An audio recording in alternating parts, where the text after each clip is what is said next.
Sir, we have given you the Ready to start? yes, sir.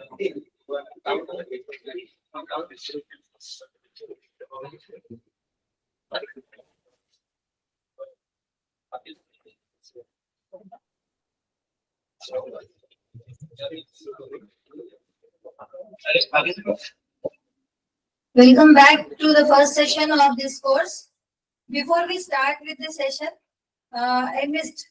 I must put on the record the cooperation we got from the National Coordinator of GYAN from MHRD. So we are, on behalf of this organizing committee, we are sincerely thankful for understanding the situation of that war, because of which this sir could not come to the country in physical mode.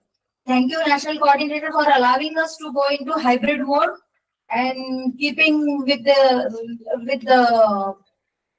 spirit of the GYAN course.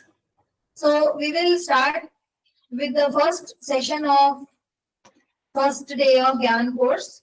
The session is on decarbonization of the infrastructure sector, a global perspective, review of various local policies and regulations. Over to you, sir. Thank you very much. So thank you for those who are in the room. Once again, sorry for not being there in person, but I'm quite sure that we'll make this a huge success. So thank you for participating. So this is our day one, session one. I hope all of you can see me, hear me, and see the slides. Maybe a quick thumbs up from someone. All looks Yes. good? Yes, sir. Okay. So the first session, we really want to spend time understanding the overall aspect of decarbonization in the built environment sector. We're going to give you a global perspective. So it's big picture before we jump deep into the actual methodology of whole life carbon assessment and decarbonization and all those topics. So with that, what I'd like to do is start off with some engagement from you. So I would like to invite you to use either the QR code, or you can go to slido.com on your phones or your computer and type in the number 1449487. So either way it would work. QR code from the screen, or go to slido.com. If you can center the camera, I can see, I'm right now only able to see the one side of the room, maybe somehow if possible, otherwise no problem.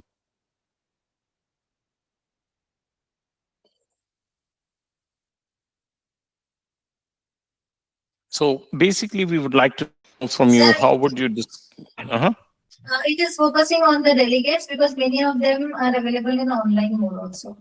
No problem.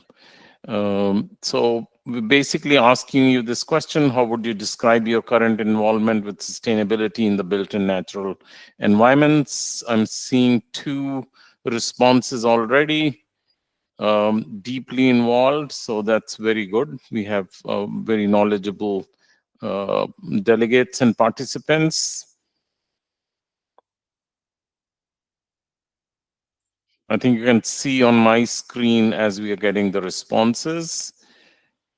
I'm hoping we'll go close to 20 responses and then we'll move forward.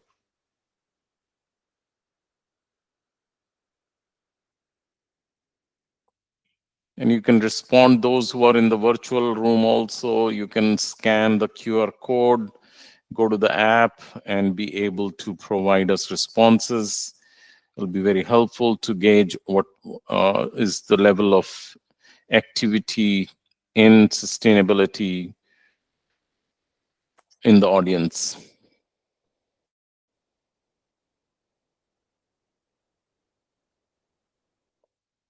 Okay, I'll give another minute before we move forward.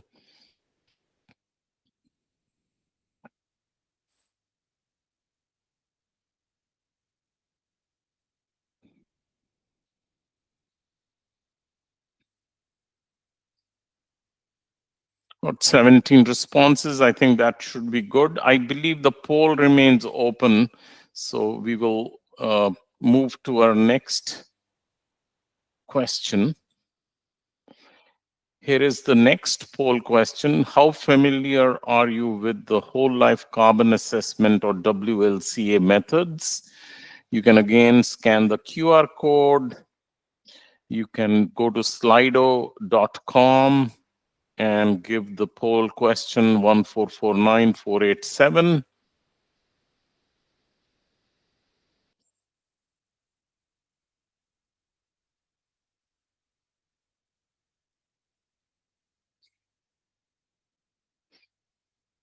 I'll give another minute or so before we move forward.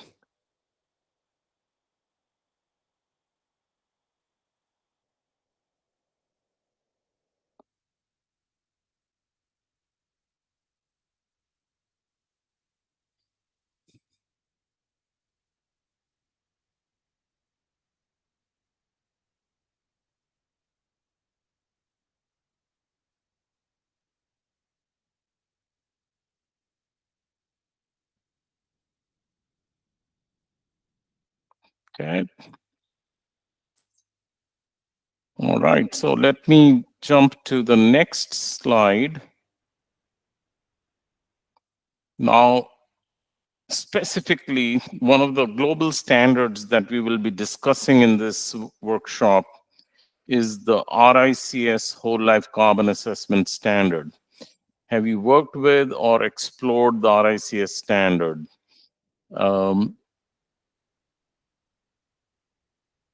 Awaiting your response. I'll give another minute or so before we move to the next slide.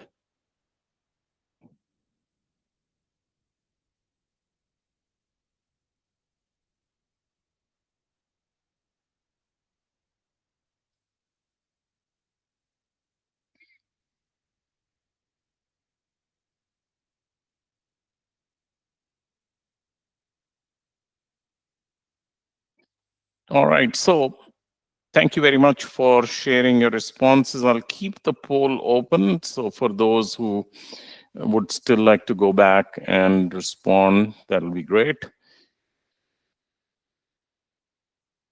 All right, so from the summary of the poll results you probably saw on the screen also, very good knowledge in the audience and the delegates on broad topic of sustainability.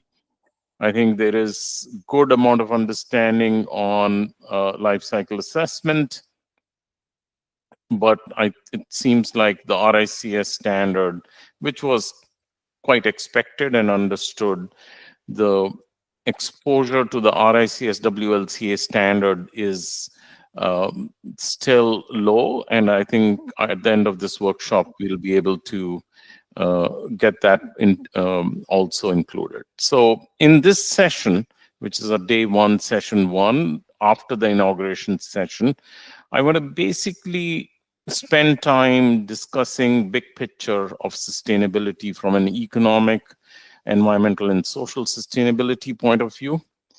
I would like to then jump into decarbonization and then go from there into the global and regional standards and methodologies that we can utilize for whole life carbon assessment. So you can see how we are going from a broad perspective to the focus of this workshop, which is decarbonization. And then today in this session, we'll sort of look at all the possible resources that you can use in your teaching, in your research, in your practice available on this topic. So let's jump into the first topic, which is big picture of economic, environmental, and social sustainability. Before we jump there, this is an excellent slide from the Construction Innovation Hub in the UK, which tells you that when we talk about the built environment, which consists obviously of the buildings and infrastructure assets, we should look at the built environment in a slightly different way. The built environment consists of two interconnected systems: the built systems, the buildings, the infrastructure, and the assets that we build. and which sits on top of the natural systems. When they both come together, we are able to create this built-in natural environment, which actually should be treated as a service. That service is designed to provide outcomes for people and should take care of nature also. So this is the vision that the Construction Innovation Hub in the UK has provided in terms of what the built environment and natural environment provides us.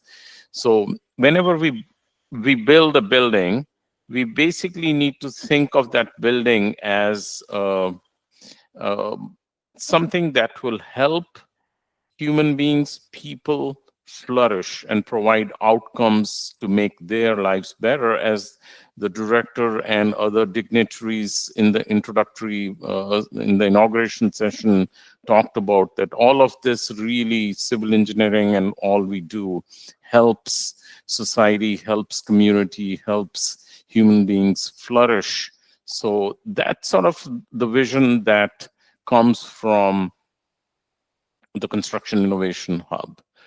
So before we start discussing sustainability, you need to think of the built environment, the natural environment, as a system of systems. So there is a built system, which consists of buildings and other infrastructure assets. There is a natural system, which consists of all the nature that we see, and we got to make sure that the built system does not disturb too much of the natural systems. And then, since this workshop is going to talk about data, digital tools, and standards, we also need to appreciate, as part of this system of systems, sitting underneath that is a cyber physical layer, a digital layer on which the natural and the built systems work. So put all of this together, as per the Construction Innovation Hub, the system of systems is essentially this built and natural environments, in which we have our buildings, our transportation networks, maybe energy distribution networks, water, wastewater systems, and all of those interconnected. That's how we should begin and see our built environment when we discuss sustainability. So the built environment, really, if you think about from that point of view globally, there are these 4 dimensions which are related to sustainability: the economic, the environmental, the social, and the governance part of the built environment. So globally, in 2023, the output from the construction sector was about $9 trillion. Okay. In the next 10 years, I think this is going to grow to about $13 trillion as an output. I'm in the US. 2023 US output of the construction sector alone was $2.1 trillion. The environmental aspect of our sector is that 79% of all energy and process related emissions come from our sector. That's a pretty big chunk. So if we need to become low carbon economic system, our sector needs to play a very significant role. Social aspects, if you just look at the US, there's about 919,000 construction companies in the US, with about 500,000 project managers working in the built environment and infrastructure sector in 2022. So it's a big employment generator. Also globally, about 200 million workers work in our sector. So this is the social dimension of the sector. Governance is another dimension which we need to connect to sustainability. Our governance of our projects is not that great. You will see that if we had proper governance, project management of our projects, we would not see $102 billion stuck in litigation in 2022, and average project delay of about 15 months. So the sector is huge. The sector has economic, environmental, social, and governance aspects. These are all linked to sustainability and are something that we need to consider when we talk about decarbonization. So, but I'm not painting sort of a wrong picture or bad picture of our sector. Our sector produces some of the most wonderful projects and assets globally. So you can see in big projects happening in Saudi Arabia, big projects happening in China, sustainable and resilient cities being built in India. In the US, the primary focus is to renew the existing infrastructure. And in many other Asian, European countries, there's a lot of great stuff that's happening. So the sector is vibrant, the sector is crucial, the sector produces some excellent projects and assets that help our communities, help humans flourish. We get to live, play, work in excellent spaces, travel from point A to point B, and utilize many of the resources such as energy, water, and other digital infrastructure also. So moving more closely to sustainability, this is something we will see from the World Green Building Council, World GBC, during their year 2022 program for the World Green Building Week. They came up with this hashtag build for everyone, hashtag build for the planet, hashtag build for the communities, hashtag build for the economies. So you will see that our built environment sector can impact the planet in terms of climate, health, water, food. Our sector can help bring about communities, so we can really talk about adaptability, affordability, and equity. So the social aspect and economic aspect, it can generate employment, it can generate circular and regenerative economy when it comes to these aspects. So the point is, when we say sustainability, it is really equal to the environmental aspects, social aspects, and economic aspects. So the purpose of this course is obviously going to be narrower than these broad dimensions. Environmental is our focus. Within environmental also, we'll be going deeply into decarbonization and start thinking about the role of data, digital tools, and standards when it comes to decarbonization. So the purpose of this course is for us to measure, report, reduce, and improve the carbon footprint of, or the carbon emissions that come from our buildings and infrastructure. So the implication for our sectors are huge. Okay? We got to, first of all, not think of our sector as only related to construction. Central in this slide, you will see, is the idea of whole life or whole of life. So right now we think in terms of our projects, which are sort of construction. And then when we have assets like the room that you're sitting in, the campus, the existing campus that you are in, those are the assets, but it's the whole of life that we need to consider in order to make meaningful contributions to the decarbonization of the built environment sector, including infrastructure assets. So we must look at design, construct, operate, maintain, renew, and end of life. And that's going to be central theme in our course. We will basically be looking at all these aspects, all these stages in an interconnected fashion. But in order to accomplish this, you need data. Okay, without data, we cannot make decisions, we cannot calculate carbon emissions, we cannot reduce, and we cannot obviously improve.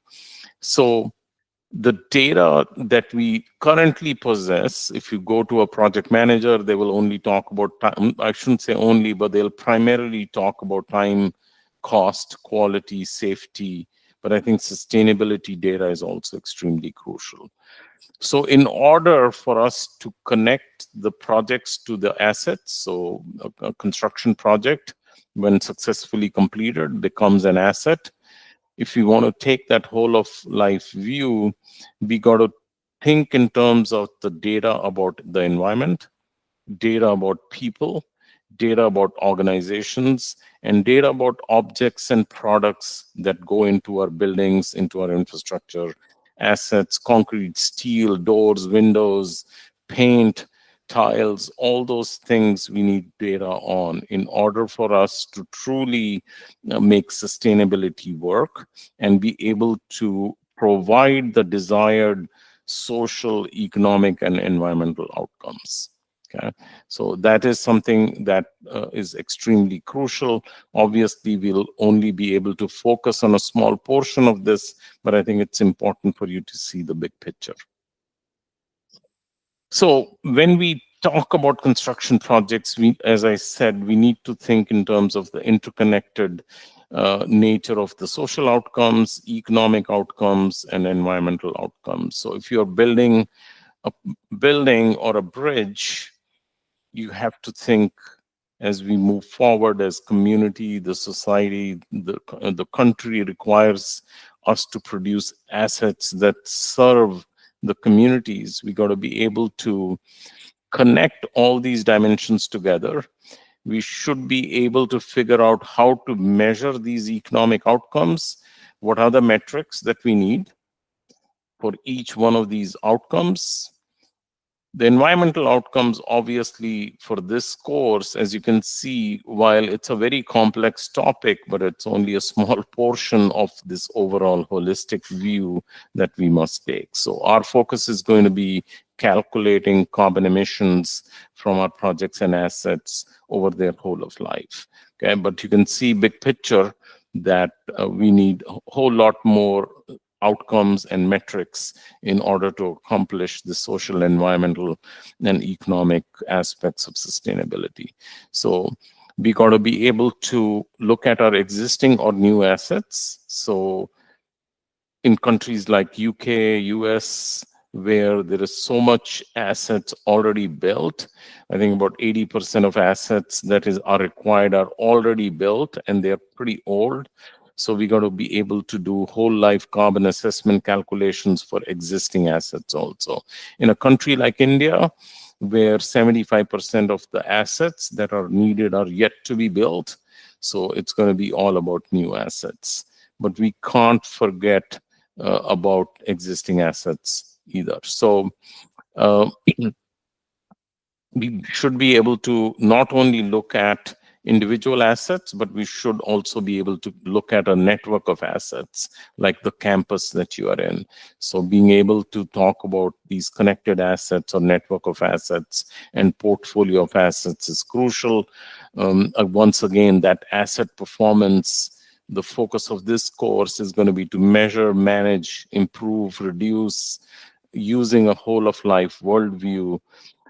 All the outcomes, all the metrics and indicators. In this case, we are going to be focusing on CO2 emissions from our buildings, from our infrastructure assets.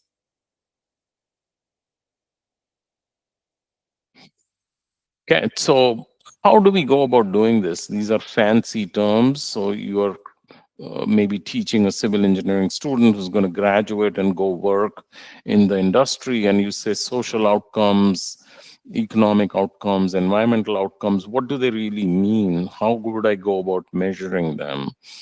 There is some good guidance available. So you can look at ISO 21929, which provides these outcomes or metrics or indicators that are connected to these dimensions. Let me take a few examples. So I'm building a, let's say, transportation network. I'm designing, planning, designing, constructing, then commissioning and operating a transportation network, maybe a metro system, an urban rail system. How do I measure social outcomes? Social outcomes can be measured through any of these dimensions: health and safety, satisfaction, population, community, and cultural heritage. One example of social outcomes would be job creation.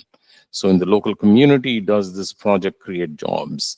Does it retain the cultural heritage or completely dislocate and remove the local area's cultural heritage elements? So those are the social outcomes that you're looking for. Examples of economic outcomes are both cost and value. And it's basically life cycle cost is an example of the economic outcome. So you can measure, because ultimately as an engineer, as an architect, as a designer, you need to be able to measure these outcomes in a systematic fashion. So life cycle costs, external costs. When it comes to the environmental dimensions, broadly, we are talking about protecting ourselves from the climate crisis, protecting natural resources, protecting ecosystem. So what are the things that you can do and measure in order to actually implement the environmental aspects of sustainability? These are basically use of materials, for example, is one measure. Management of waste, construction and demolition waste is a big deal. Use of water, land use changes, those are all related to environmental aspects. Once again, as I mentioned, this course is going to focus on GWP, the global warming potential of greenhouse gas emissions that come from our buildings, our infrastructure projects. So we'll narrow down focus there, but I think it's important for us to look at the big picture of what these sustainability topics look like. And another worldview, all of you would have heard of the 17 SDGs, the Sustainable Development Goals by the UN, need to be accomplished by 2030. Again, these are very broad brush. The SDGs can again be seen across the social, economic, and environmental dimensions of sustainability. But how do you connect these to a project, to an asset, so that an architect, a designer, an engineer is able to utilize this in their day-to-day practice? So if you look at the RIBA, the Royal Institution of British Architects Sustainable Outcomes Guide, you can see the connections. Okay, so for example, you can see for example, water, you can see sustainable water cycle. In terms of economic, you can see sustainable life cycle costs. So rather than construction cost, you need to think in terms of life cycle costs. In terms of climate action, whole life carbon emissions. And that's something that we're going to be focusing on. So you can see there are ways for us to connect not only the system of systems of the built and natural environment, but also connect our social, environmental, and economic dimensions of sustainability. If you dig deeper into this, and you can actually search and find this, the RIBA Sustainable Outcomes Guide, which actually provides you not only with, so this is just a snapshot, so it actually provides you with those outcomes that I listed earlier. For example, whole life net carbon needs to be reduced. That is an environmental outcome that you're looking at. It can be further broken down into two aspects, what we call embodied carbon reduction and operational carbon reduction. These are the things that we are going to discuss as we move forward. What are the metrics? So how would you go about measuring it? Because we don't want to give high-level instructions. We really want to provide a very detailed way of implementing sustainability. So the metric would be kilograms of carbon dioxide equivalent would be a measure for whole life net carbon in your buildings and projects. And then principles that you can utilize are listed in the next column. So things like reuse, is an example of a strategy for reducing embodied carbon. Carry out whole life carbon analysis. So you take a building project that you're building. Can you do a carbon analysis for that entire project over its various life cycle stages? It's a principle that you should adopt on your projects in order to accomplish environmental sustainability. So other aspects, economic aspects, and we will touch briefly on this also, the last column, life cycle cost. So if you are trying to make our project deliver economic outcomes, we should measure life cycle costs, not just the first cost or the construction cost.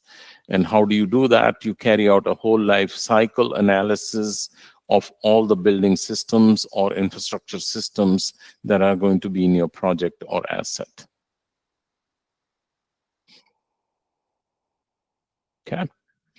So I'm going to introduce another topic here, but before I do that, perhaps I'm going to take a pause and see if anyone has any questions, comments, anything we are seeing on YouTube that we need to address.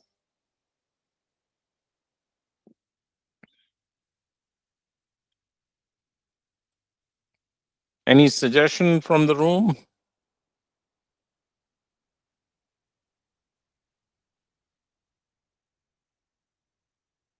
Keep moving. Somebody give me a thumbs up if there are no questions. Sir, sir, I'm in the room. Rahul here, sir. Sir, Yes. I asked the participants if anybody has query, they can use the podium. If you have any queries, so things are going right, sir. No worries. We can Okay. go ahead. Okay. All right. So I guess I will see it in the chat then if anyone has any questions, right? Yeah, fine. Perfect. Okay. But feel free to raise your hand and stop me if you need any clarifications. Now, I would like to introduce this concept of donut economics, which helps figure out and see how climate and social aspects of sustainability work. So it's a very simple yet very powerful aspect for us to see as civil engineers, architects, designers working on building and infrastructure projects. How do you really think big picture and connect these social environmental dimensions together? So this donut economics, as most of you would have had donuts growing up, I wasn't familiar with donuts, but as now I think it's become sort of a global staple in terms of donuts. So the shape of this as this principle essentially, which is called the donut economics, is like a donut. So what you have is the donut itself, which is light green with two boundaries, an outer boundary which is darker green, and an inner boundary which is darker green also. So the inner boundary is what's called the social foundation. The outer boundary is the ecological ceiling. So one is a foundation, the other is a ceiling. The green circle that you see, or the donut that you see, is the safe and just space for doing our projects. So if you want to do projects in this space, that's excellent, because we are now balancing social and ecological levels or environmental levels for our projects. If we go below this inner dark green circle, which is the social foundation, then we are not delivering on the human or social outcomes from our projects. If we go above the outer dark green circle, which is the ecological ceiling, we are harming the climate or the environment. Okay, so this is how they've been able to make this connection in sustainability by using this very simple concept of donut economics. You can actually go to Donut Economics Action Lab. You can download this slide and the slides that I'm going to use. But it's a very good conceptualization of how we need to think about our sector and the projects within our sector. So now if you were to drill a little bit more in detail, the donut economics has this simple idea that if our projects and our development push us into this circle below the social foundation, then we are producing shortfall in water, in food, in health, in education, in all these aspects that you see, housing, energy, and so on. So we got to make sure that whatever we do is not done in a fashion. You build a transportation network. It's very common in the US. In the old days, they'll build a transportation network which will just go over various neighborhoods, and those neighborhoods could never see the benefits because commuters come into the city, use the transportation network, and leave the city. The neighborhoods that were cut off then became problematic in terms of income and work. So you can see shortfalls in income, shortfalls because the crime increased and so on. So this became a challenge. So those are the social dimensions that we need to make sure are not impacted negatively by the projects and assets from our sector. Now, on the other outer edge, you will see now the environmental factors. So if you build using resources and materials in excess, so cement, steel produce a lot of emissions. We design our buildings, our infrastructure projects in such a fashion that they are over-designed perhaps. We use too much concrete, we use too much steel. You're going to obviously overshoot the boundary of ecological ceiling, safe ceiling, so you will impact climate change perhaps. You may have more air pollution. You may have a biodiversity loss. So all these factors get impacted. So the goal of the donut, which is that green space, dark green inner outer walls and light green circle, the goal of the donut is to meet the needs of all people within the means of the living planet. Okay? So these are the needs of the people, the inner yellow circle, and the living planet's criteria or factors are the outermost part of this donut that you see. So we got to make sure that the projects and assets operate within that donut.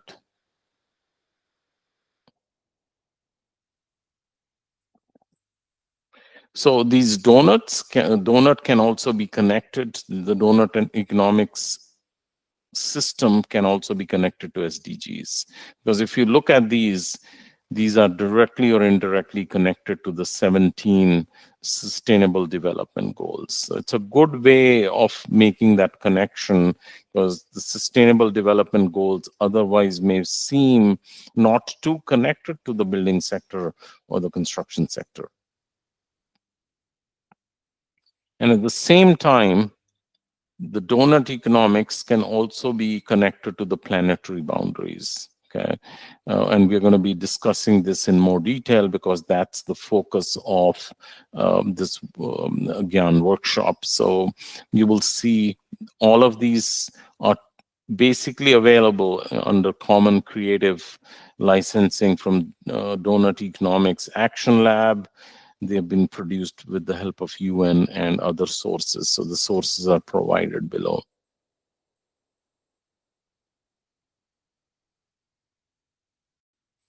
Okay, so we basically, in current situation, if you look carefully, this is the current state of our affairs. And this is not just the construction sector though. This is the overall economy. We have overshot in terms of climate change, chemical pollution fertilizer use, land conversion, biodiversity loss. We can go into farmland, clear up the farmland and produce projects, and that's actually biodiversity loss.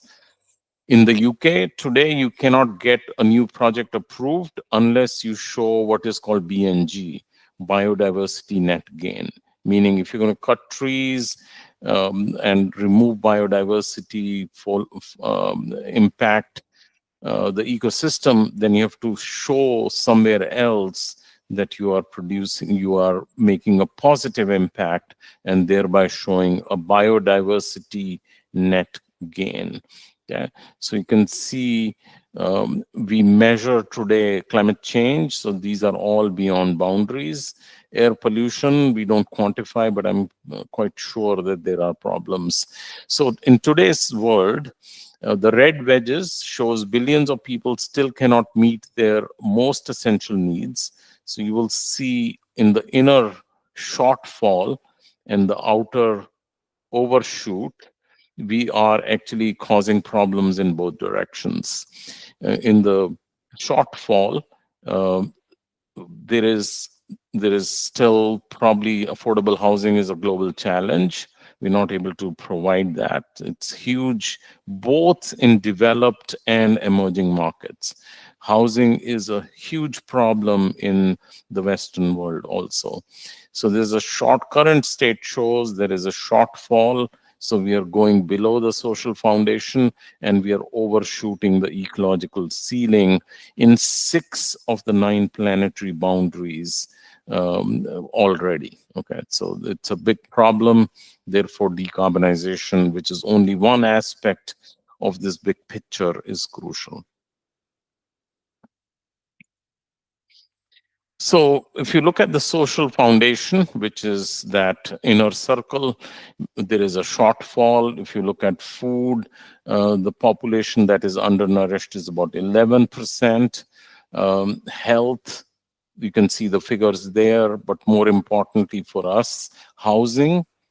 Global urban population living in poor housing conditions is about 24%. And this is dated 2012. I think the number would have gone up. Now, energy, water, and sanitation, all related to our sectors, are all not performing great. So the red wedges below the social foundation in the inner circle represent the extent of human deprivation, shown with 1 or 2 illustrative indicators for each of those 12 dimensions. So you can see there is shortfall in every one of those 12 dimensions or indicators in the social foundation. The ecological ceiling, same story, climate change. You will see carbon dioxide concentrations, parts per million, the planetary boundary at most 350 ppm, and it's 400 ppm already, and it's worsening. Okay, and so these are some examples. Biodiversity loss is a big problem. So all these aspects, you can see their interconnectedness if you look at the donut economics, or this very simple concept of creating a social foundation and an ecological ceiling. So that sort of gives you a big picture before we jump into the actual topic of decarbonization. Once again, if you have any questions, happy for you to please raise those. But we're going to continue into the next topic.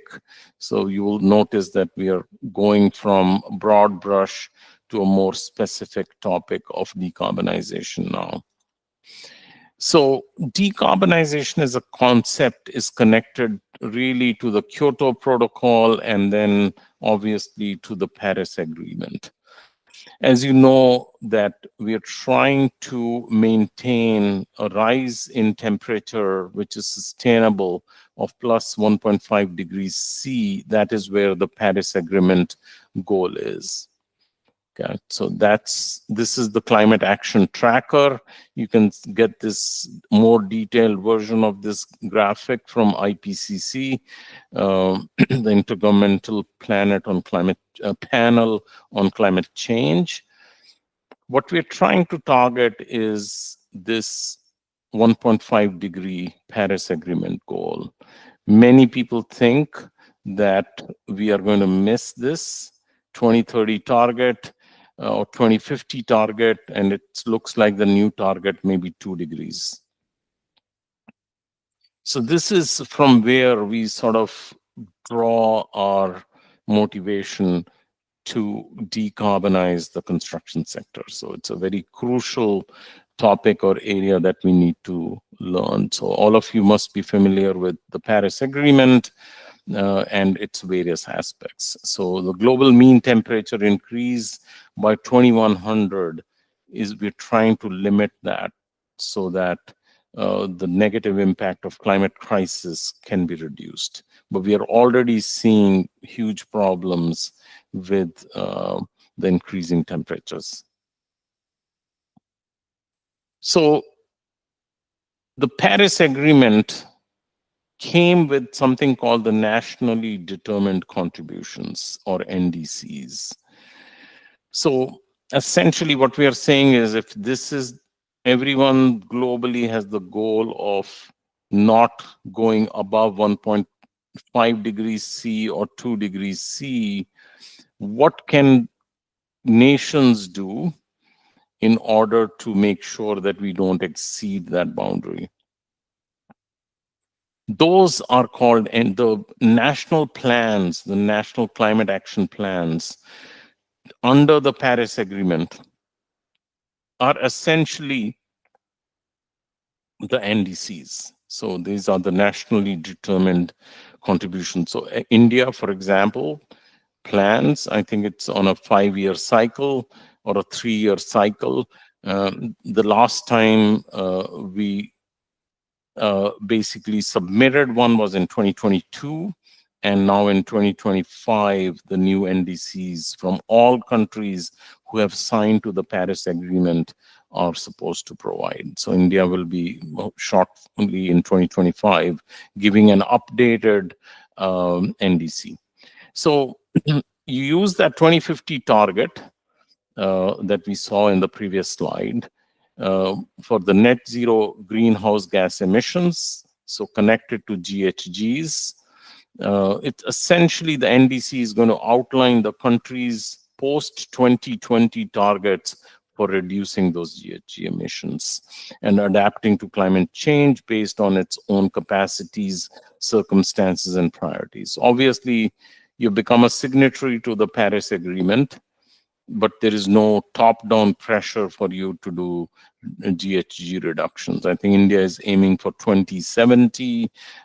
Different countries, I think UK is targeting 2050, and so on. So, but once you've signed into that nationally, to that Paris Agreement, then you're required to submit NDCs, which show how you will contribute efforts to limit warming to well below 2 degrees C, perhaps aiming for 1.5 degrees C. So it encourages progressively ambitious climate actions over time. It's updated every 5 years. It provides a framework for transparent reporting, implementation, and international support. But this is the whole economy. So it's your entire country's GDP. How do we then make the connection to the built environment sector?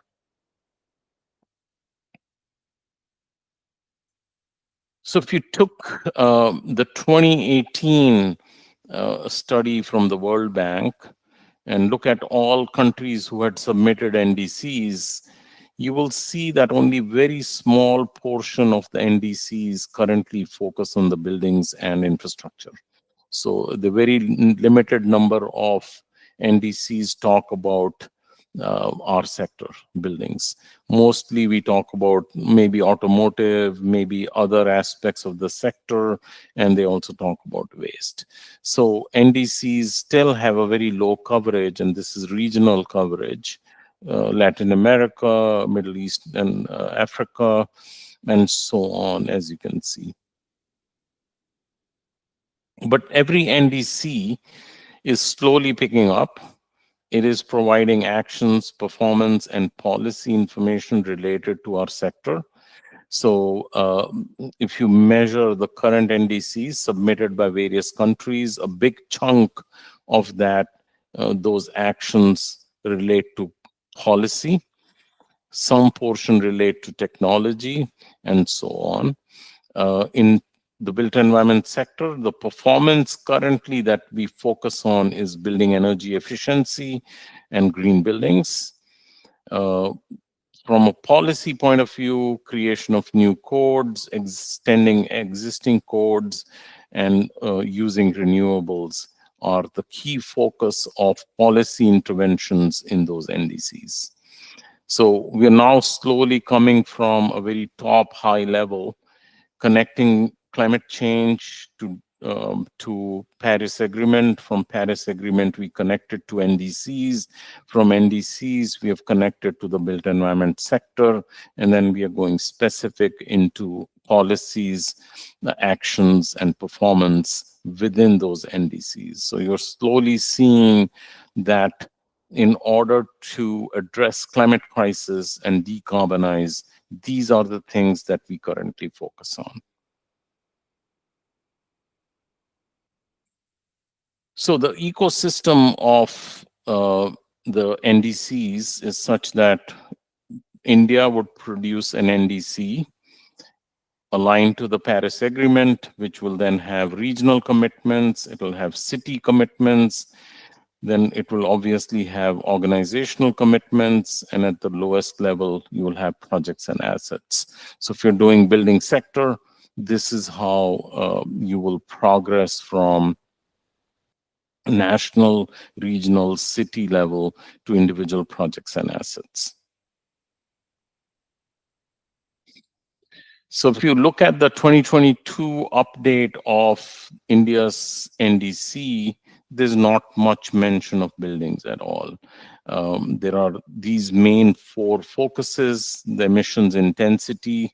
So India is committing to reducing emissions intensity of the overall GDP, the entire economy, by 45% by 2030, compared to 2005 levels.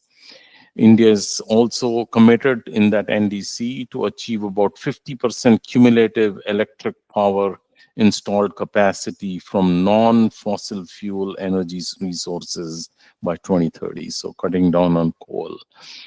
They want to create an additional carbon sink of 2.5 to 3 billion tons of CO2 equivalent through additional forest and tree cover by 2030. So remember, the carbon emissions, what we are discussing are reducing them through design, construction, operation, maintenance, end of life of our projects. But the entire decarbonization cannot take place just through that process. We also need to store, utilize, and that's where the trees and forests come into play. There is some amount of carbon storage utilization also, in carbon sequestration, utilization and storage in construction. For example, those of you who are experts on concrete will know that there is carbonation, so you can actually, concrete can become a sink for carbon also. So some aspects, or you can use timber in countries like US, Canada, UK. Timber is a huge thing. A lot of construction is done through mass timber, and timber obviously sequesters or stores or acts as a sink for carbon emissions. So if you bring a timber into your project, into your building, into your infrastructure, the calculations that we are going to do in over the next few days, you account for those, and that's called biogenic carbon. The aim is to ultimately achieve net zero emissions by 2070. That's what India has committed to doing. So that's an example of an NDC. The NDC of India doesn't directly address the construction sector, but through these broad interventions, obviously construction will also get impacted. Okay.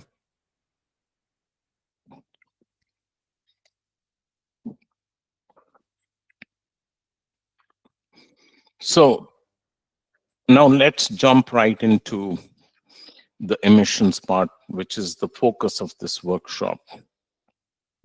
These are 2022, 2021 figures. These are readily available from the Global Status Report. Every year, the UN Environment Program produces what's called the Global Status Report for buildings and construction. The 2024 report is already out, but these are the figures, latest figures, nevertheless. So what does this very busy chart tell us? How many of you have seen this before? Maybe in the room, if you can raise your hand, or maybe those who are on Google can raise their virtual hand. Has anyone seen this figure before?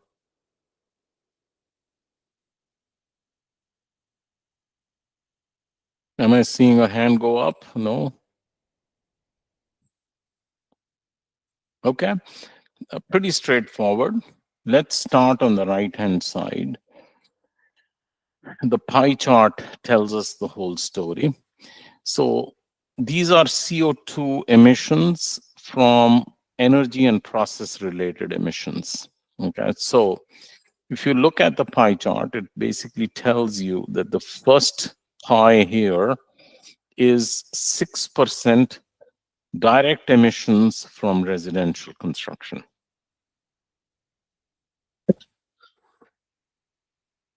Then 11% residential indirect. These are the emissions. Buildings, so if you look at this big chunk, these are all buildings. The pies that are coming out are the ones that are related to our sector. 6% from residential, 11% from residential indirect, non-residential, so institutional buildings, all other kinds of buildings, direct 3%, 8% indirect. So from buildings alone, the emissions are 28%. And then you have building construction industry. They call, this is a bit of a vague report. Infrastructure is counted into these sections here. So you will notice that's about 15%. Okay.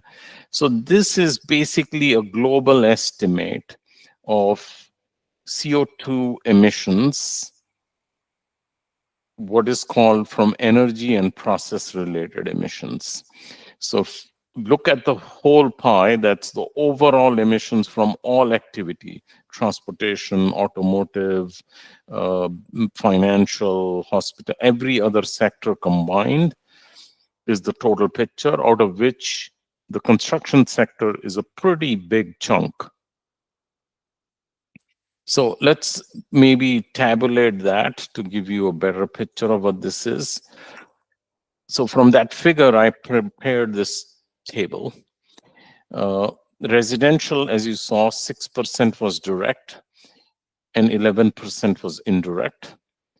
Non-residential, we had 3% and 8%. So that gives you 28% emissions, which are related to energy and process, meaning those are operational emissions when the buildings and infrastructure is running, has been commissioned.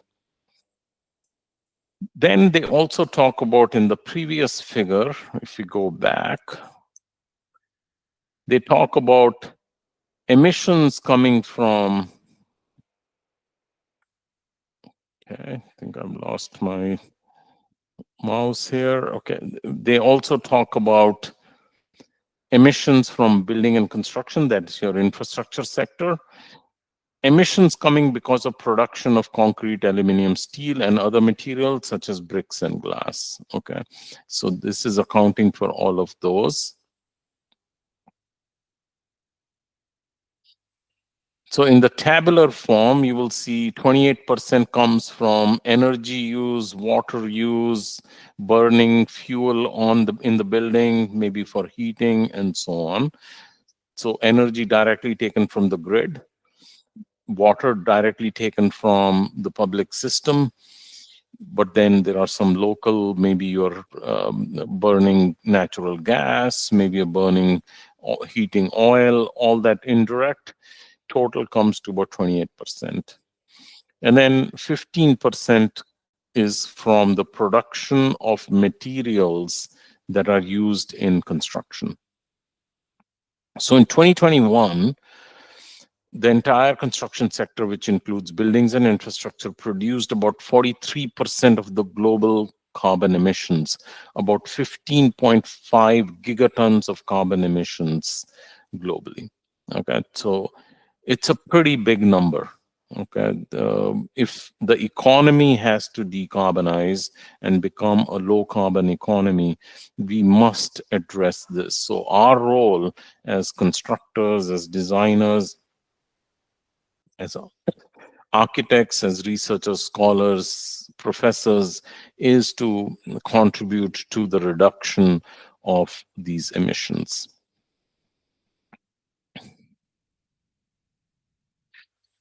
I'm going to basically go over these terms that you see here, because ultimately this course is about calculating for a bridge, for example, the whole life carbon emissions.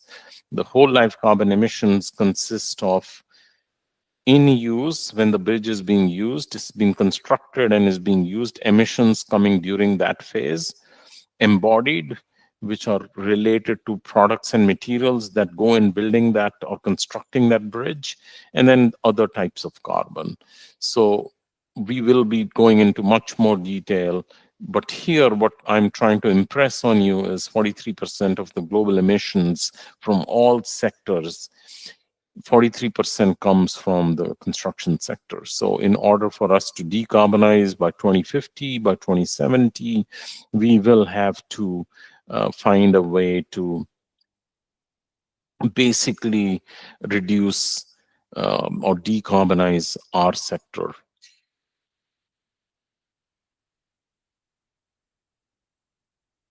Okay.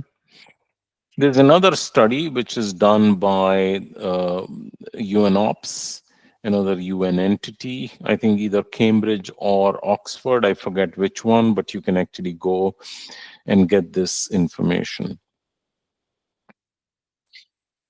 If you take the construction sector, it's energy use, water use, material products used, so paint, tiles, bricks, concrete, steel, all those emissions, plus what is called user carbon emissions that come from us using the assets. Like you folks are sitting in this classroom building, you may have taken the train, taken a flight, taken a local transportation. Emissions that come from the use of that asset, if you add that also, it jumps from 43% to 79%. So if you include all this, energy infrastructure is about 37%, transport is 16%, water infrastructure is 5%, waste management, buildings is about 17%, total combined is about 79%. So our sector clearly is a big contributor to global greenhouse gas emissions, and therefore it's very important that we take significant steps in reducing our emissions. Okay.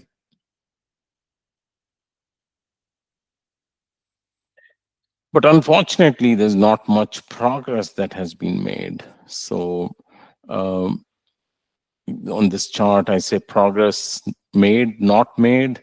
The latest IPCC report tells us that the pace and scale of climate action are insufficient to tackle the climate change. So there is an entity which all of you should try and connect with, called the Buildings Performance Institute Europe, BPIE, which produces this global status report that I talked about. In that status report, they have something called BCT, the Building Climate Tracker, Global Building Climate Tracker. So they say, let's assume, this started in 2015. By 2050, we want to make all our buildings zero carbon, new and existing buildings. Then the BCT should be traveling like this. This is how we should make decarbonization in our sector. But the real progress, if you go explore this in the next first few years, again, this is up till 2022, you will notice that we started off excellent, in fact, going above the target. And then we started slowing down below target, and then hugely stopped making progress. And now currently there's a big gap in our current progress of decarbonization. So there's a lot more that needs to be done in order to decarbonize.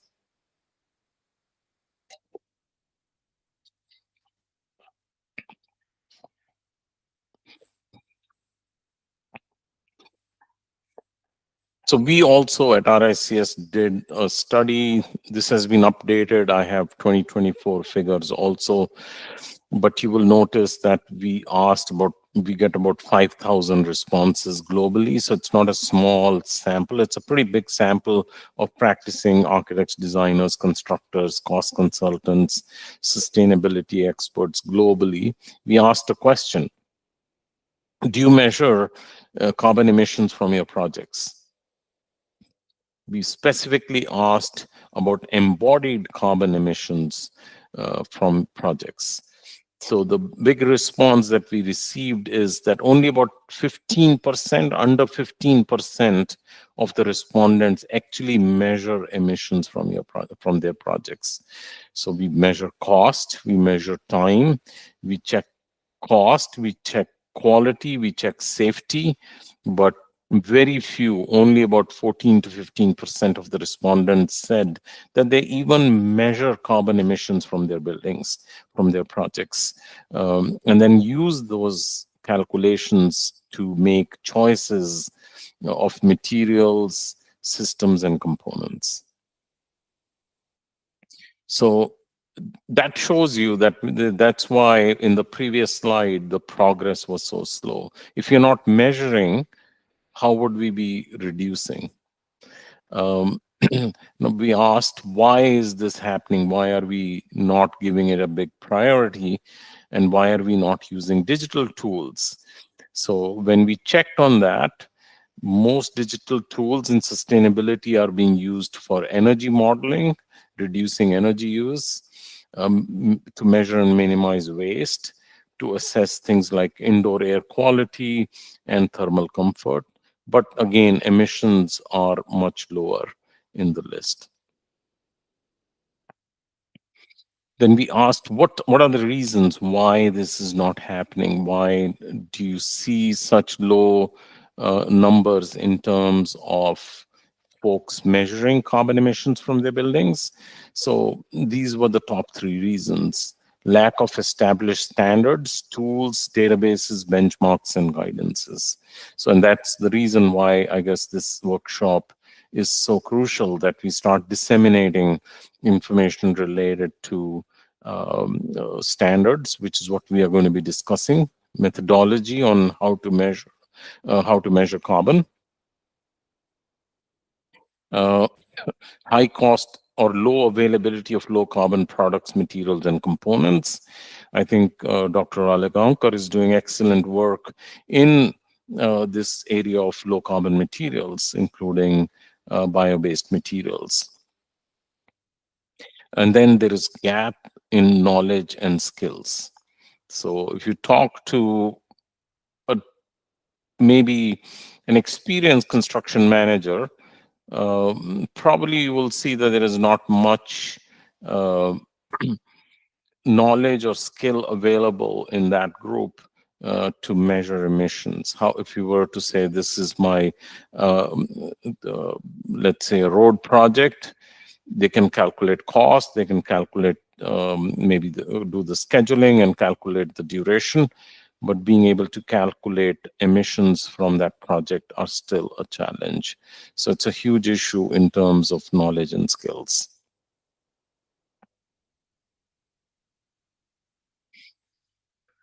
We also asked cost consultants, for example, do they help? Do they feel that they should help in doing carbon emissions calculations? Because as you will see, as we make progress today and tomorrow, you will see that in order to calculate emissions, especially related to embodied carbon emissions, you need quantities of materials. So you need a bill of quantities. You need to be able to estimate various things like concrete, steel, paint, tiles, and all those things. And cost consultants are very good at doing that. It seems as we need to move forward, we need to train cost consultants in doing either a leading role or at the very least supporting role, because 95% or 90% of the respondents feel that cost consultants, we call them quantity surveyors, QS, play a very important role in carbon calculations for projects and assets.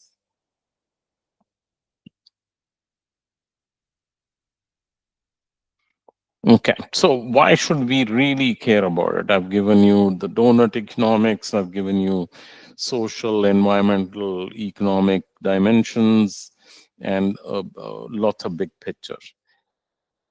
Many a times, people in our sector do not really get motivated by those. I'm not saying all, but some of them, few of them, may not get motivated simply by looking at social, economic, and environmental dimensions in the abstract. So really, this topic is making an impact to the bottom line also. Here is an example. I don't know how many of you are familiar. Many cities, states, jurisdictions are now implementing local laws. Here is an example of local law 97, as it is called, LL97, NYC local law 97. It's from New York City. New York City has given a limit. So they've given a benchmark.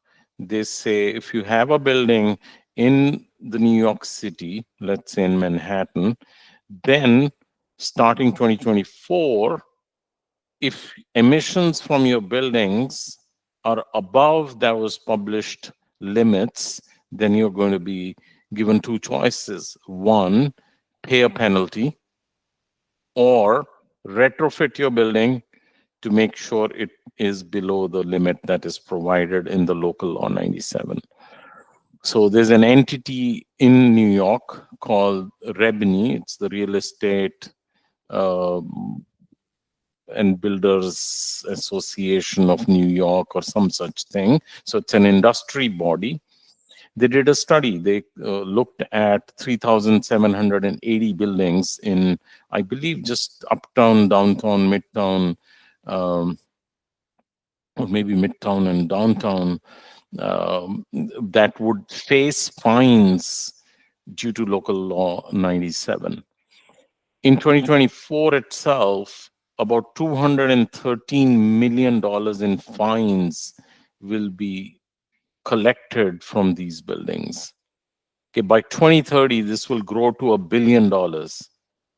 And by 2035, it'll go exceed $1 billion, and 14,850 buildings will face this penalty.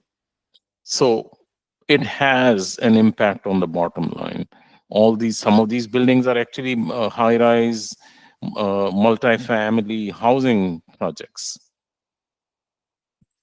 So if you don't have energy efficiency, you don't have retrofits that reduce embodied carbon and so on, you're going to be sort of incurring this cost, which is an annual cost, and it actually doesn't add value. In fact, your asset may become stranded, right? If I find out that your project is not efficient, it is incurring this penalty because of higher emissions, then I may associate a lower value to it, or I may not want to rent in that building if I'm a large corporate with sustainability goals.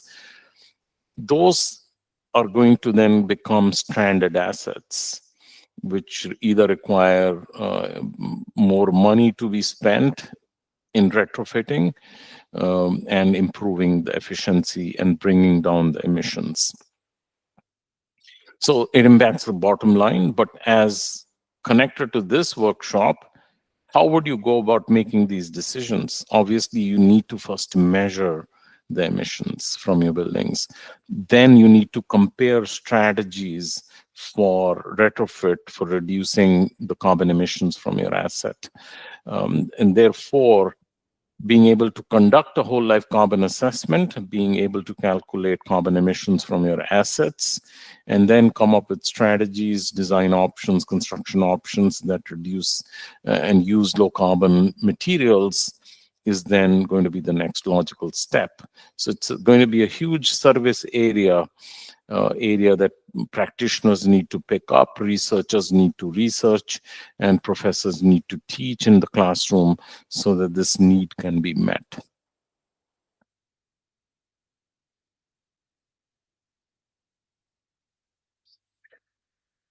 The other impacts we are seeing now, this is the Intergovernmental Panel on Climate Change, their assessment report 6, which I believe was released in 2023, 24, maybe 2024, which shows the current impact, real impact of climate crisis on various aspects of our planet. So it's having an impact on water availability and food production. It's having an impact on health and well-being. It's having an impact on cities, settlements, and infrastructure. So you are seeing inland flooding and associated damages.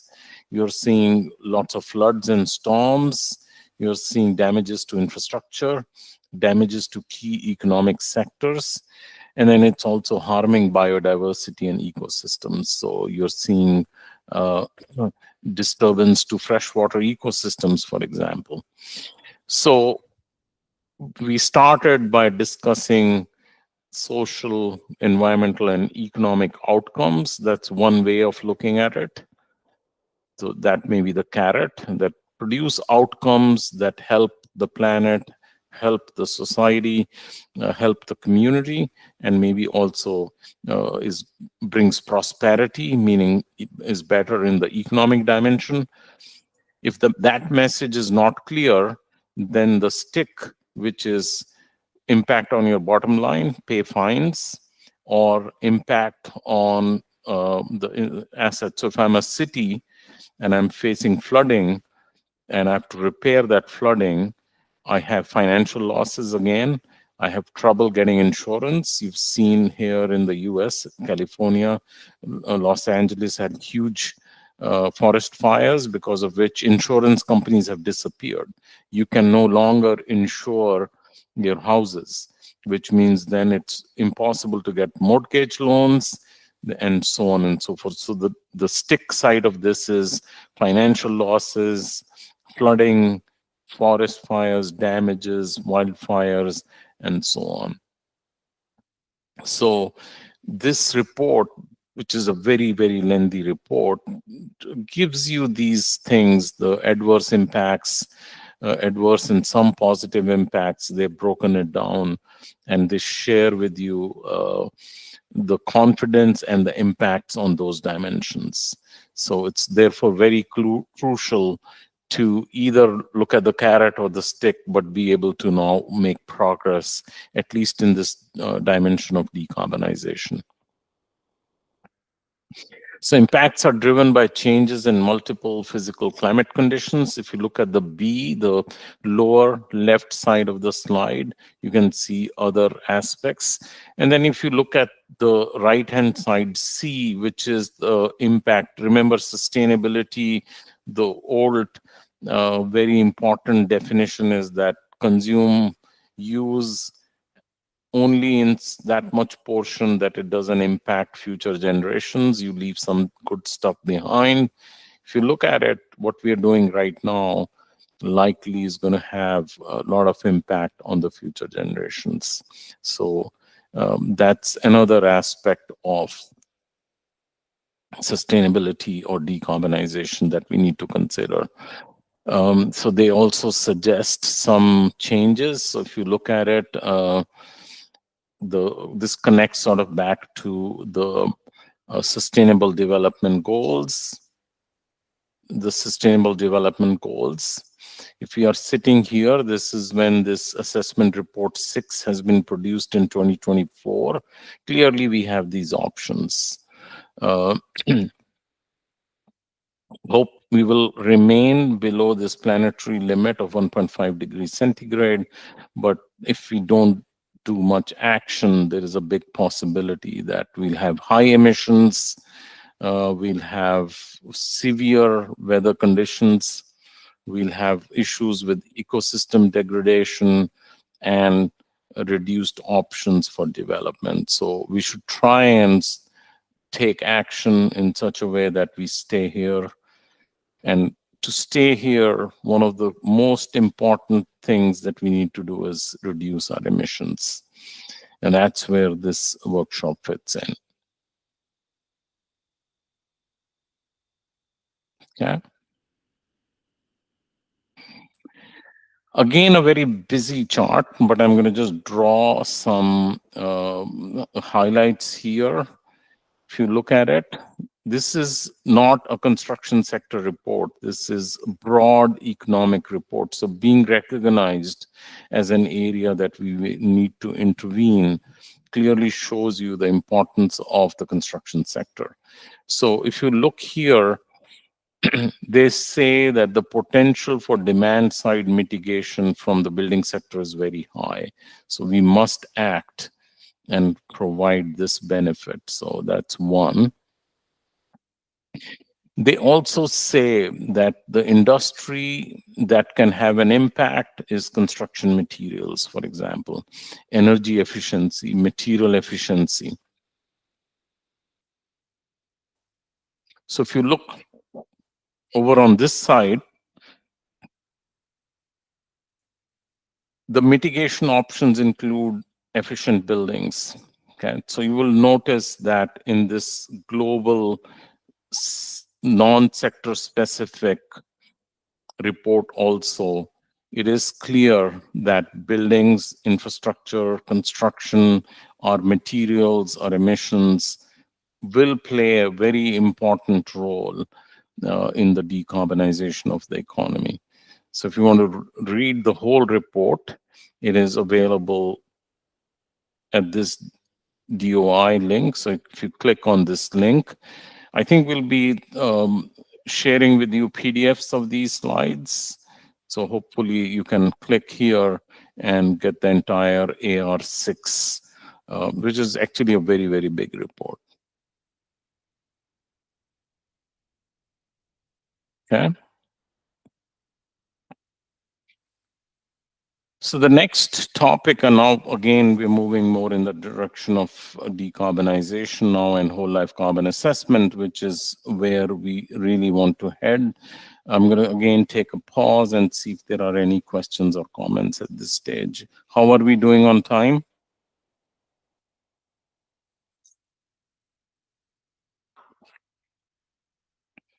I believe this is a 2-hour session, right?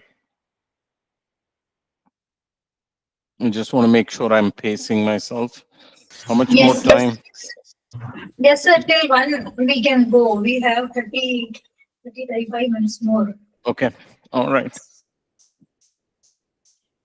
So let's move to the last section of session 1, day 1, which is now to deal with global and regional standards and methodologies. Remember, now we're going to start shifting towards decarbonization. We are going to start shifting towards how to calculate carbon emissions from our buildings and infrastructure assets.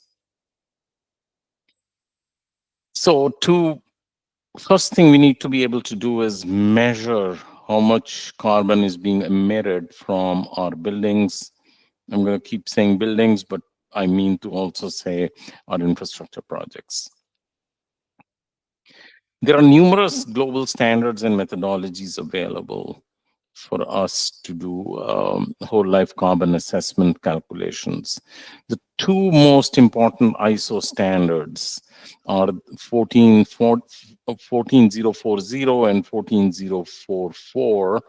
These are the core standards that talk about life cycle assessments. They define the principles, the framework, and methodology. They are sector agnostic, so they basically apply to any sector.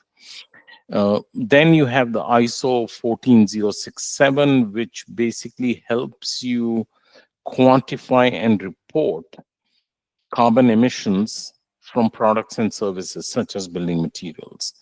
Remember, when we are going to do whole life carbon assessment, we are going to do this from a whole of building approach, but a building consists of products, materials, and services, right?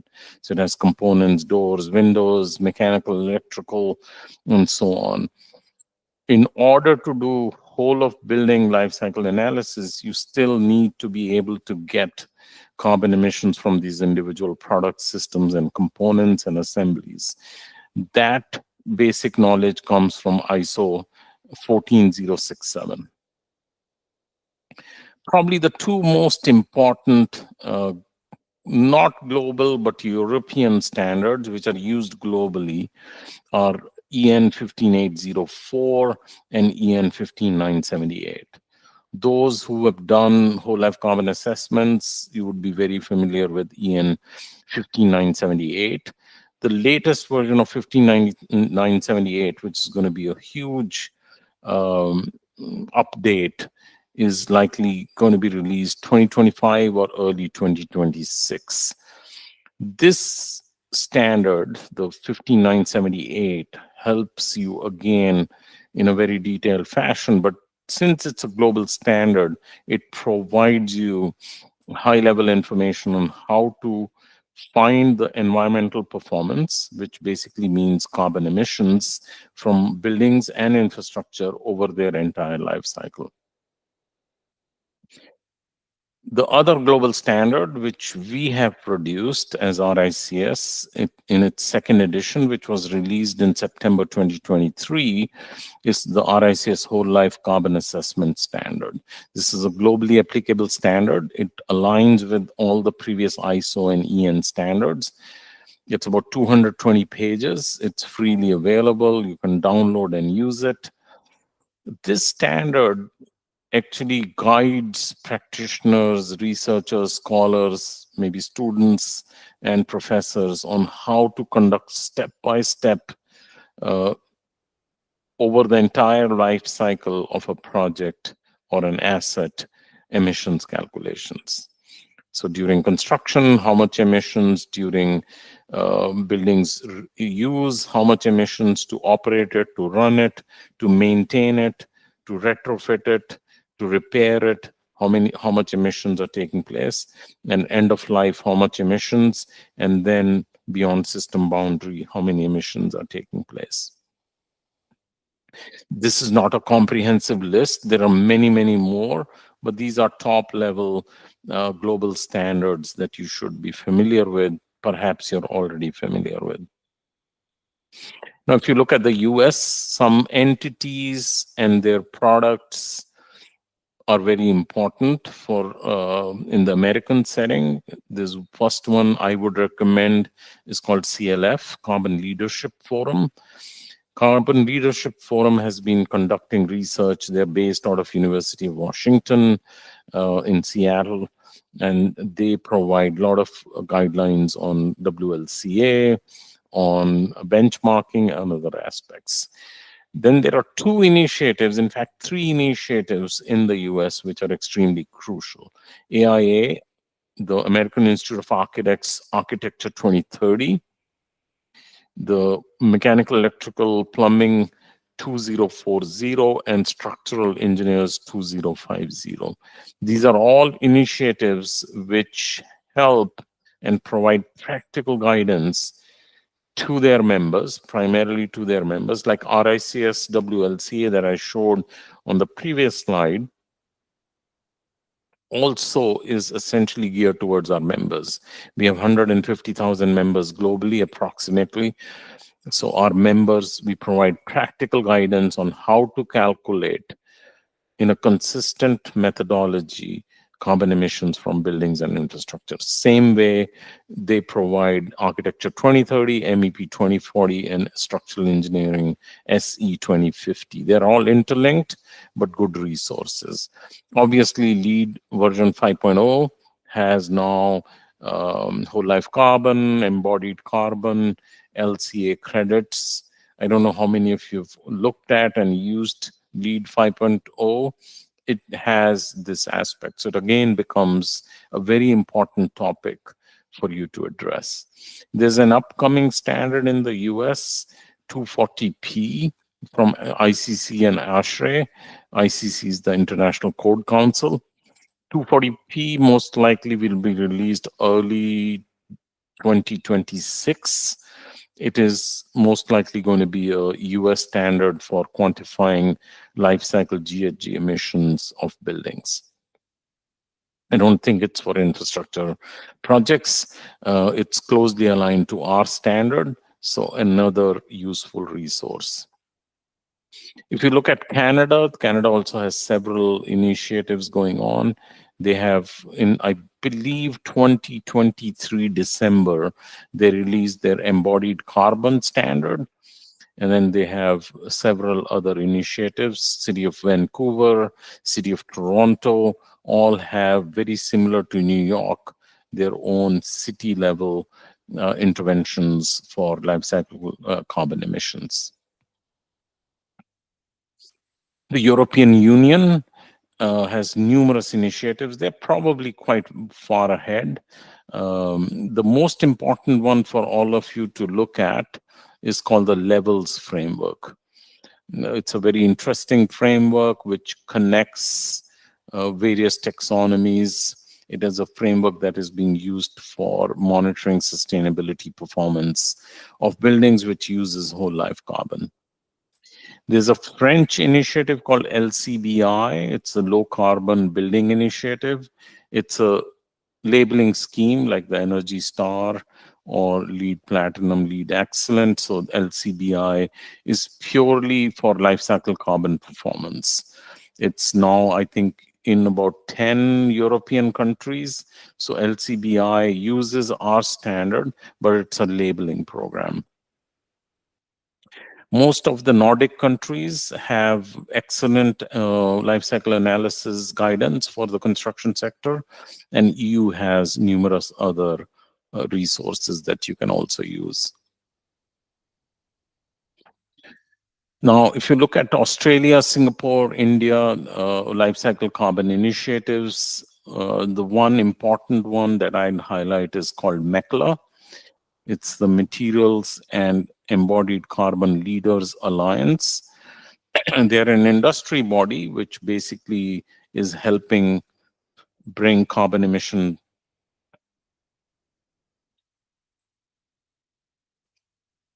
knowledge to the industry.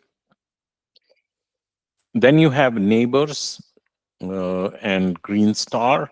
These are national rating tools that incorporate specially embodied carbon credits. So Neighbors, I think, has a carbon calculator on their website, free to use. You can go provide basic information about your projects and assets. And you can then calculate emissions from your buildings also. Singapore, you have the Building Construction Authority, which uses our standard, but they also have for their local industry whole life carbon assessments, both for new builds and large retrofits. In India, obviously, you have Bureau of Energy Efficiency and GRIHA, which have started incorporating carbon emissions calculations. There is a national LCA guidance, which I believe is going to be released soon. It's non-sector specific, so it's a broad India LCA alliance producing a national LCA guidance. This may be something to watch. I think FICCI is involved, and they produced a report already, which is a few years ago, but you can check on the status. So they will probably utilize something from the global best practices and produce an LCA standard, which will be applicable for India. So that will be a huge development or huge improvement in terms of LCA guidance in India. Here is a laundry list of some suggested stakeholders that you should watch. These are global players. Obviously, the most important in my mind is something called the Global Alliance for Buildings and Construction. Global ABC is basically a United Nations Environment Program initiative. Global ABC has numerous activities, reports, publications. I think in April first week, they had their annual assembly, so they meet once a year. So if you want to know about the best practices for whole life carbon emissions, benchmarks, case studies, you want to basically look at national determined NDCs, you want to look at all other aspects of decarbonization. Global ABC would be an excellent resource to go also. World GBC, World Green Building Council, has again numerous resources. Obviously, they are connected to the local chapter, local GBCs, country-specific GBCs, but World GBC has lots of good stuff that you can utilize. The Institutional Investors Group on Climate Change is an excellent resource also. This is from the private sector. This is more from funding and financing folks. These are the investors. They also want to make sure that the climate change is addressed in the real estate sector. ULI, the Urban Land Institute, produces excellent stuff. Recently, we worked with them, RICS worked with them to produce the carbon pricing report. So internal carbon pricing is a good mechanism that you should also be familiar with. Then you have the WBCSD. It's the World Business Council for Sustainable Development. Another excellent entity. They are work in many sectors, but built environment is one of them. They are companies are members of WBCSD, so they have excellent resources in terms of producing reports, doing case studies, and so on. United Nations Environment Program, very crucial. If you're interested in, again, green finance and those topics, CBI or Climate's Bonds Initiative is excellent. If you're interested in targets, then SBTI or Science-Based Targets Initiative is an excellent resource also. The International Energy Agency is a good resource, IPCC. Last but not least, there is a group called Buildings Breakthrough. Buildings Breakthrough is a global initiative for near zero emission and resilient buildings. So Building Breakthrough, what they've done is it's a global initiative in which they have come up with 5 initiatives. B1, priority action B1 as it's called, is about standards and certification. So B1 is to do everything about the methodology for calculating carbon emissions from building and infrastructure projects and assets. So I'm on the steering group of B1 standards and certification, where we are discussing a globally harmonized way of calculating carbon emissions from building and infrastructure projects. If you Google, you can find this. Otherwise, we can also provide you with links. Obviously, this is just a suggested list. It's a non-comprehensive list of various stakeholders that you should be familiar with if you're not already familiar with. Okay. I think I had left some time for questions. Now, again, we can use Slido for questions. You can scan this QR code, and you should be able to type in your questions, comments, suggestions in the app itself. Let me know if it works. I'm going to fire it up here.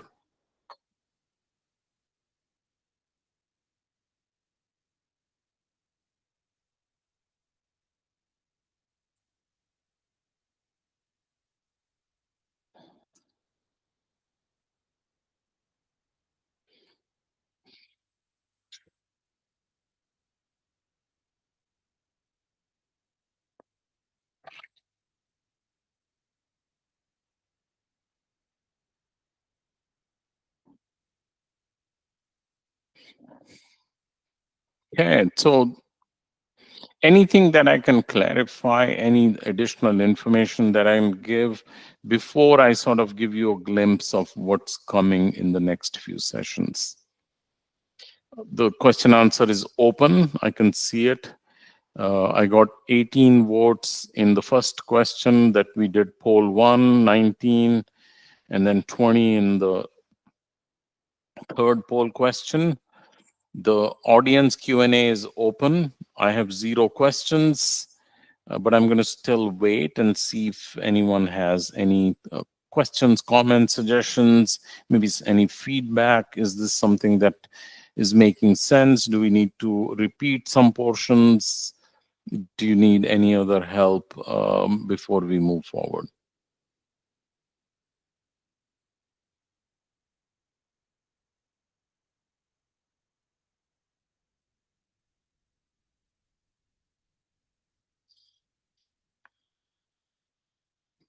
If Dr. Ralegaonkar or any of the local coordinators are there. What is internal carbon pricing report that you mentioned? That's a good question. So, yes, go ahead. I think somebody came off mute. Sir, I am only here, sir. Rahul Okay, here, sir. all right. So I have one question. There's another question. So I have at least, oh, you can see it here also on the slide. Very interesting tool. What is internal carbon pricing report that you mentioned? So ULI, RICS, and many other members came together and produced this report. I will make sure I share the link with you. But in a very simplistic fashion, carbon is a new currency, right? So as we spend money, we could also think of spending emissions. So if I peg every kilogram of carbon dioxide that I release or emit costs me internally, it's funny money, it's not real money. Let's say $30 per kilograms of carbon dioxide equivalent. Then I can calculate how much money I have spent. So that's a internal carbon price that I've attached to do my financial calculations, because people understand dollars or rupees more than kilograms of carbon dioxide equivalent. So through this study, they've come up with a carbon price which you can use to calculate and show financial decision makers why you are selecting a low carbon material. Okay, so it's a very useful way of looking at these decisions through decision makers who may not fully appreciate the importance of carbon emission calculations. Okay, so I think I've addressed that. This is a good question. Next question is, out of the guidelines, how we are going to choose which one to follow. Now, the first thing that you have to understand is, and this course talks about data, digital tools, and standards. Standards is nothing but a methodology. How do I calculate carbon that is emitted on site, right? Anyone wants to give an example? We use a lot of diesel-based plant tool and equipment, right? Means you have on construction sites, diesel generators, you have diesel-operated construction equipment. They are all emitting or producing carbon emissions. So we need to find a standard methodology applicable to the region where you are working to make those calculations, because if everyone calculates differently, then it's going to be a very difficult situation. You can't compare, you don't know whether you're meeting targets. So how do you select? If no regional national standard is available, you should use a global standard, either an EN 15978 kind of a standard, or the RICS globally applicable standard, or maybe ICC 240p when it is released. So that's a methodology. That's the last piece in our title of this workshop. Which methodology to select? You should select a methodology that is relevant to your region. If none is available, then you go to a global,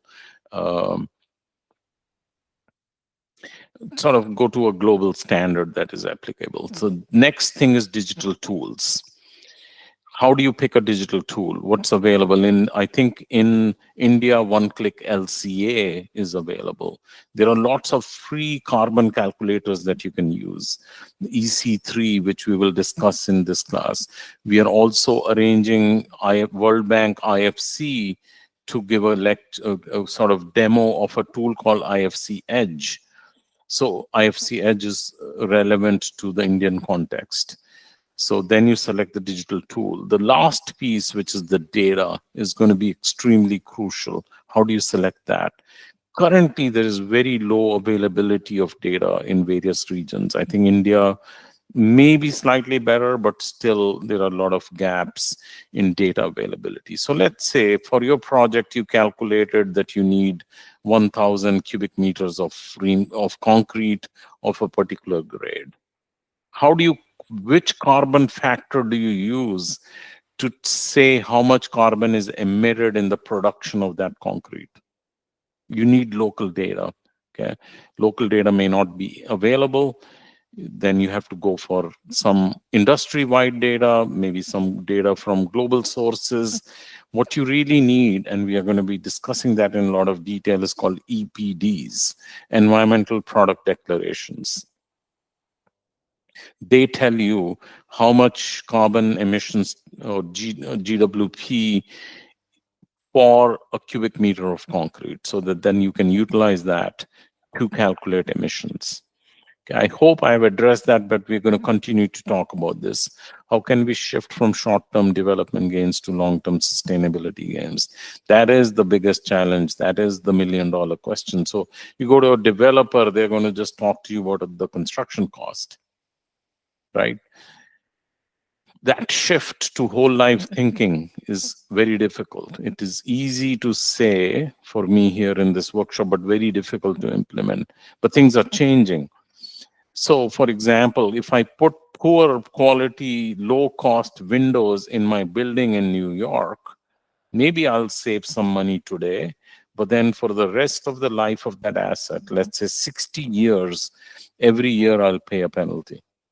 So very soon, either through internal carbon pricing or through these regulations, the stick, you will be forced to make long-term decisions. So you may be forced to make decisions about high upfront carbon emissions versus low life cycle carbon emissions, and there will be a trade-off. So I think it is tough, but it is coming.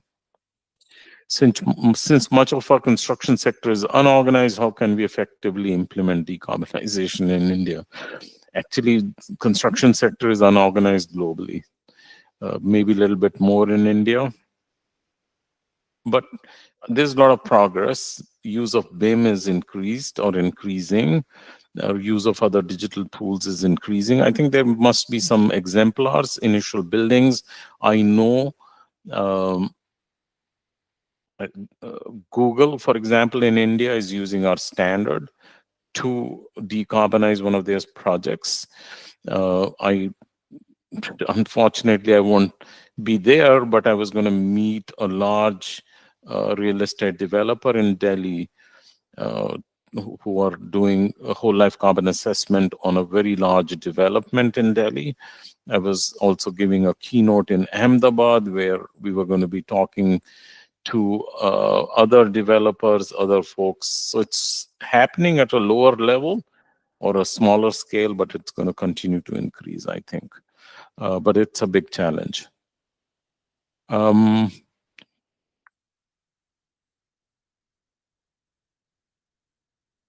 I think there's one more question. What gaps do you see in India that hinder large-scale adoption of sustainable infrastructure? What would you recommend for making policies?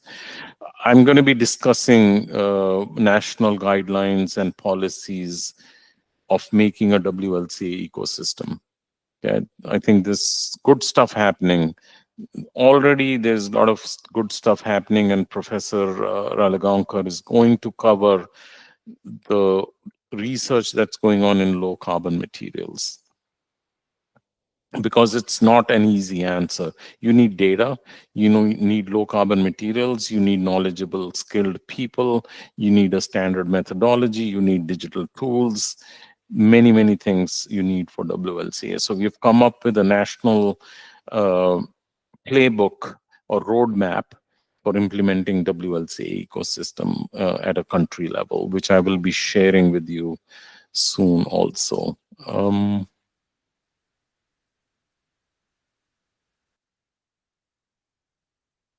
Okay, I think we've answered all questions.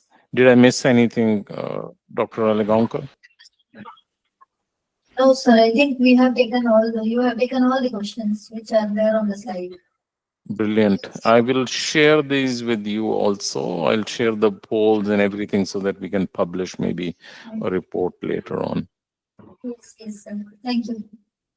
So, Okay, I'm going to stop here, and we didn't take any break. Normally, it's a good idea to take a break in a 2-hour session, but here we are. So I think it's lunch now. I'm going to pass it back to you and see what's the next step and when do we come back. Yes, sir. Thank you for a very informative and nice session. It started on the right note. So we will take a lunch break for the participants, and we'll assemble here at 2:10, so we can start with 2:15. That is 1 and a 15 minutes break. Yes. So 1 hour, 15-minute break. 1 hour, 15 minutes break we'll take. Okay. And then we can start with the next session. Okay. I will see you guys back. Have a wonderful lunch. I may take a quick break. It's about 3:25 a.m. my time, so it's pretty interesting. I've not done this before, but I'm sure It must be very difficult. no, it's not. We will we'll make it work. And we'll be there in time, sir. All right, I will be waiting. So if you can WhatsApp me 5 minutes before. Yeah, sure, sir. Okay. Sure. Yes. Thanks. Thank you. Thank you. Sir, Thank you, everyone. Sir, one request. Yes. When you are taking break, please do not leave that meeting link. It will be live for the next session as well. Only switch off your mic and camera. Yes, I'm not going to leave the meeting, but I'm going to stop sharing so that I can then share the new slides. Yes, sir. So we will continue with the same link in the next session. Okay. Okay. Thank you so much. Thanks.